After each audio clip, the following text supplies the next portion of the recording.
เคยมาแล้ว2 ปีที่แล้วครับวันนี้มาซ้ำ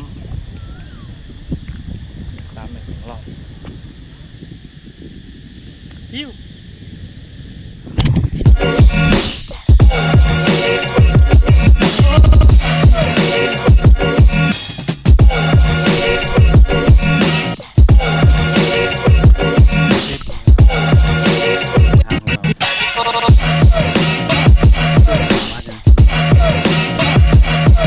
ไม่ออกไปเลยแป๊บนึงอะไรเงี้ย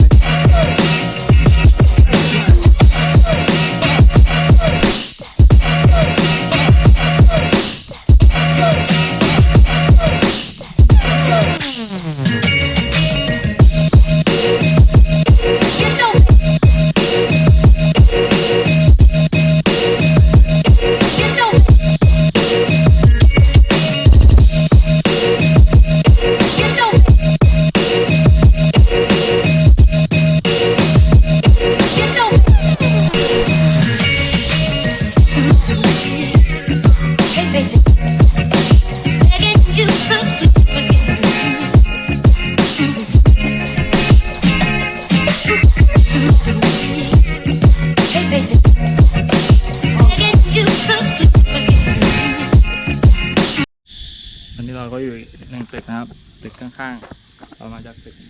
นู้นนะครับเมื่อกี้สวยงาม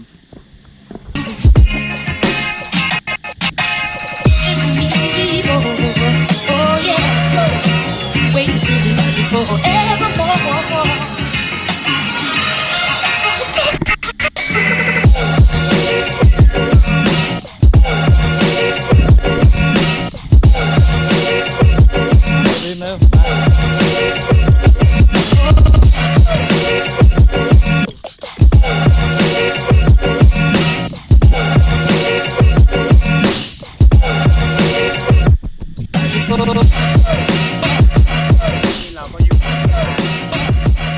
เป็นการครับ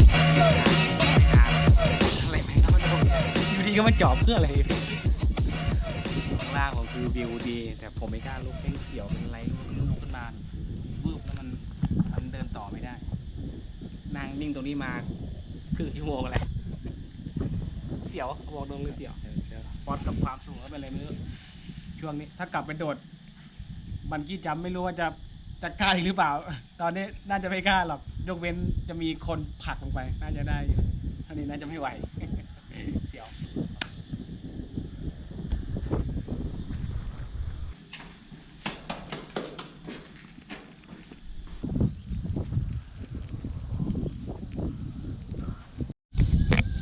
ตอนนี้เราอยู่อีกตึกหนึ่งครับตึกที่3โอเคครับขอจบรายงานแต่เพียงเท่านี้ Peace